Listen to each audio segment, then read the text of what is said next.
Hello, mapagpalang araw po sa inyong lahat, mga minamahal ng kadong sir at mga viewers. Sa araw na ito ay akin pong ipapakita para po meron po akong katibayan na kung sakaling magtanong po sila kung nalinis po ang isang pyesa na aking tinanggal na nagmumula po sa sasakyang Habal Power. Ito po ay katibayan para po makita po nila kung saan ay hindi po nila nakikita dahil ang taong ito ay nasa malayo, at ngayon ay akin pong bibidyohin gamit po itong aking channel para po hindi po mawala at pwede ko pong i-upload dito po. Pero bago po ang lahat, baka po na meron pa pong hindi po nakapag-subscribe dito po sa aking channel. Pakisuporta po. Maraming salamat po sa inyong mga pagtitiwala. Lalong-lalo na po doon po sa bagong nag-subscribe sa aking channel. Maraming salamat po sa inyong pagtitiwala. Sana po hindi po kayo magsawa. At pakisuyo ko lang po, huwag po kayong mag-skip ng ads. At kung inyong natapos at nagustuhan itong aking video, paki-like na rin po.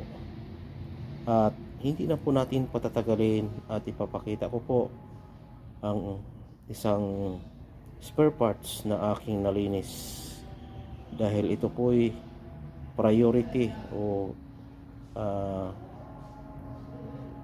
talagang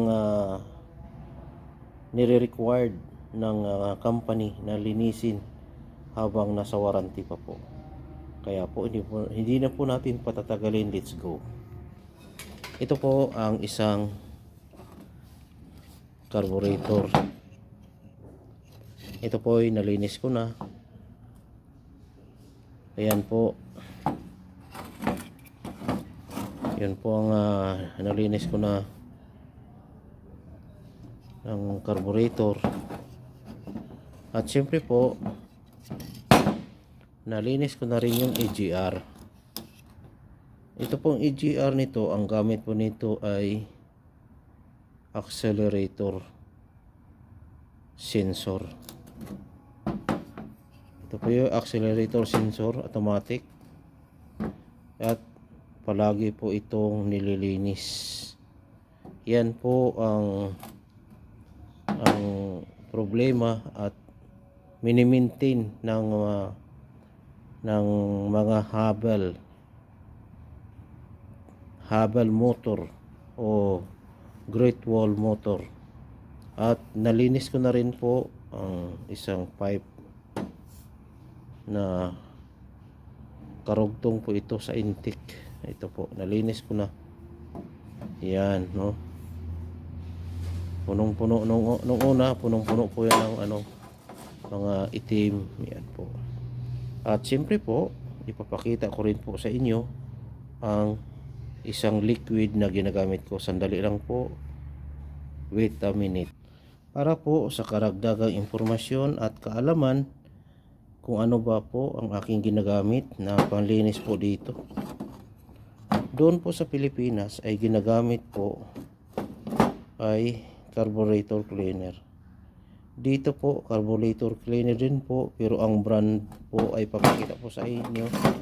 Kaya ipropromote ko po ang itong brand na ito. Ito po ay napakaganda po ang brand na ito. Ito po ipapakita ko na sa inyo. Ito po yung aking ginagamit. AC Delco carburetor tune-up conditioner. Ito po yung aking ginagamit. Yan po.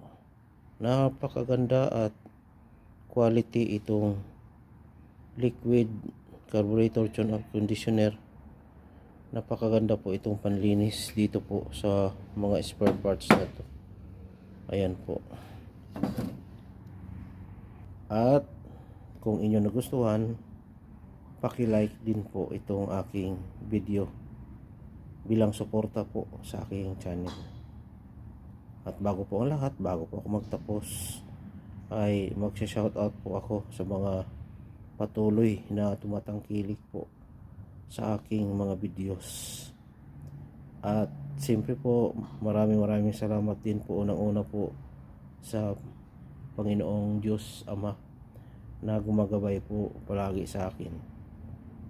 At naway ako po ay makauwi na po, dahil po ako po ay napakatagal ko na po dito, ay umabot na po ako dito ng 6 na taon mahigit at hindi pa pinapauwi. Maraming salamat po sa inyong panonood. Hanggang sa muli, ito po ang inyong lingkod, Dong Sir Adventure, na nagsasabi God bless us all. Maraming salamat, hanggang sa muli nating pagkikita. Bye bye.